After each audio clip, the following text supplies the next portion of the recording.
ॾिस अम्मा, असांजो बच्चो आहे। ॾिस होर, तूं हिम्मत न हार। अञा तूं नौजवान आहे। तुंहिंजे अॻियां पहाड़ जहिड़ी ज़िंदगी पई आहे। अलाह साईं वरी तुंहिंजी झोली भरे छॾींदो। मां केतिरनि उमेदुनि सां पंहिंजे बचे खे पेट में पालियो हो। जावेद जी अमानत हुई, मुझे तो वॾो नुक़सान थी वियो। मां हुन जे साम्हूं हाणे कहिड़ो जवाबु ॾींदसि? मां तोसां वाइदो थी कयां, तूं बसि इहो ख़ान साहब खे अचणु ॾे। तमामु जल्द जावेद खे ज़मानत ते आज़ादु कराईंदासीं।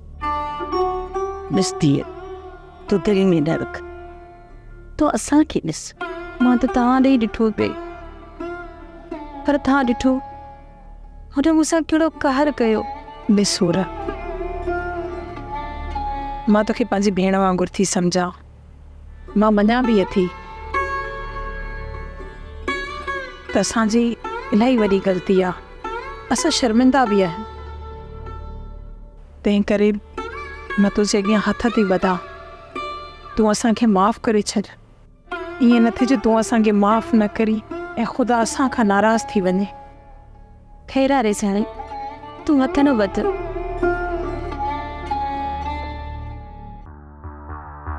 मां ॿुधो आहे त माण्हू असांजे बारे में अजीब अजीब ॻाल्हियूं था कनि। हा साईं, अव्हां सही ॿुधो आहे। छा था चवनि इहे माण्हू? साईं, माण्हू चवनि था त शौकत वॾो गैरती पुटु आहे। हुनजो नालो न खण मुंहिंजे आॾो।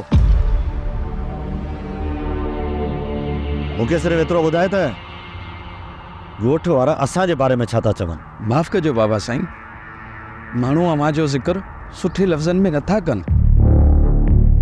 उहो इन ई करे जो अव्हां बिल्कुलु ख़ामोश वेही रहिया आहियो। चुप करे त न वेठा आहियूं असां। तोखे त ख़बर आहे कासिब त हिन मामले खे असां जड़ मां ख़तमु करणु था चाहियूं। इन करे ई त सरमद खे चुपचाप में ॻोल्हे रहिया आहियूं। साईं, इन ई ॻाल्हि जी ख़बर तव्हांखे ऐं मूंखे आहे न। एॾे अरसे खां ग़ाइब रही सरमद असां सां वॾी गेम करे वियो आहे ऐं मुंहिंजो ख़्यालु आहे त ईअं ख़ामोशी सां हुनखे ॻोल्हण सां उहो असांजे हथु न ईंदो। साईं, मूं त तव्हांखे पहिरियां इहा ई सलाह ॾिनी त उन जी भेण खे खणाए अचो, पोइ ॾिसो त सरमद तव्हांजे क़दमनि में कीअं थो झुके।